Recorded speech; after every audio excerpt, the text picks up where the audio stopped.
Okay, we've got Terry, and we've got David, and Jen.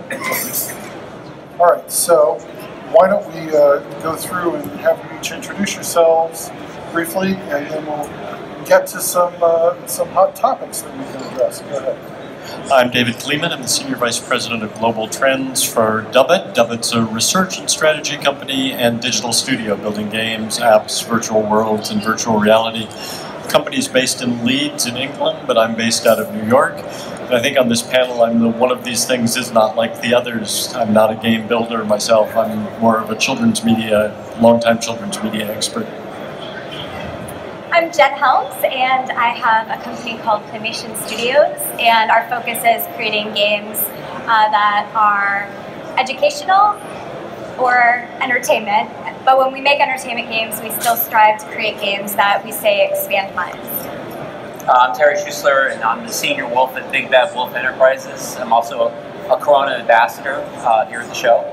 And I've been doing software development since the mid-70s. I've been doing mobile apps for about a decade and worked on a lot of children's software for the last 25 years, from CD-ROM stuff to computers and mobile apps.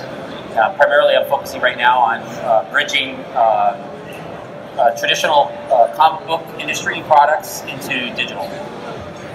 Well, thank you. And let's kick this off. I guess one of the big issues around games for kids is how much is in a game and how much is it have to have an educational component, and kids may recoil if you attach the word educational.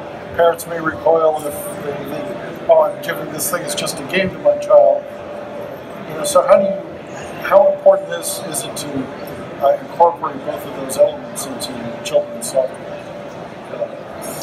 I guess I'd start by saying a couple things. One is I'm a believer that kids deserve the same range of media that we as adults expect. So when I come home at night, sometimes I want something educational, sometimes I want to just lean back and enjoy. And I think kids deserve exactly that as well. At Dubbit, we actually have found, even freed of a schedule for television, kids schedule their day around their emotions. So they may pick something that they set out to learn at certain times of day. They may pick something that's just lean back at other times of day.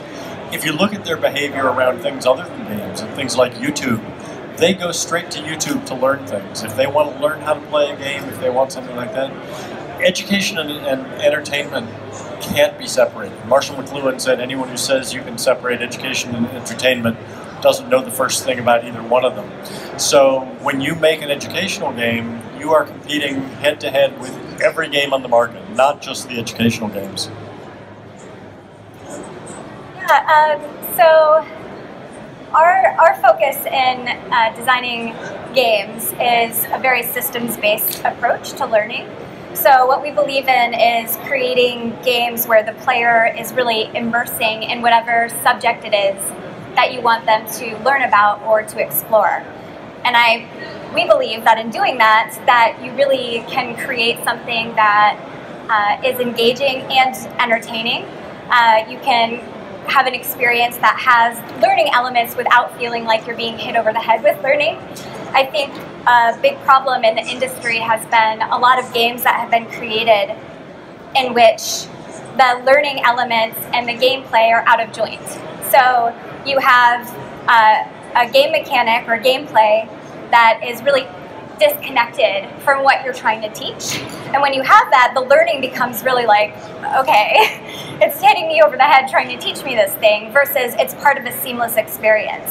And I think the better we get at creating a seamless learning experience where you're really immersing in the subject matter, the less learning will really have to feel like learning when you're playing a game that essentially is still educational. Yeah, I mean, I would say that all games are inherently learning experiences. Back in the 90s, we created this concept as a marketing phrase called edutainment, right? So it was education with an entertainment angle as a way to sort of, convince parents that this is a product that makes sense, that'll have added value for their children. The reality is, in fact, a lot of times I do projects which are educational projects, and we add entertainment or gaming components to those to, bring added value in terms of learning retention and incentivize learning.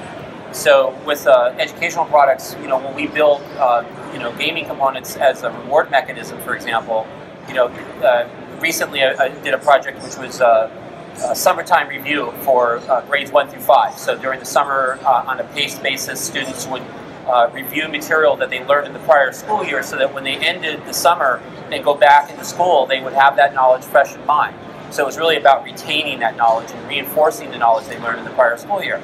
At the end of the educational phase of the product was game rewards, and the games were tied to the subject matter that they were learning.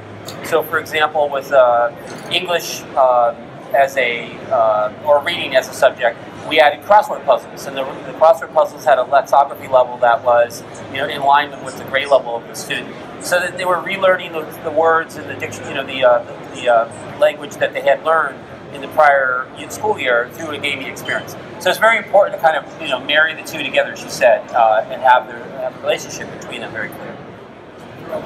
Throw a little controversy into it. I've always hated the term edutainment. Right, and it doesn't get used anymore. It doesn't get used anymore. Right. I feel like it was demeaning to both the education side and the entertainment side. I love the term engagement, though. You can't teach a kid something if they're not engaged, if they're not available and ready to learn. Right. So what you want is engagement from the game, and that comes from understanding the developmental stage of the child that you're working with, what they're able to do, and what they're ready to learn.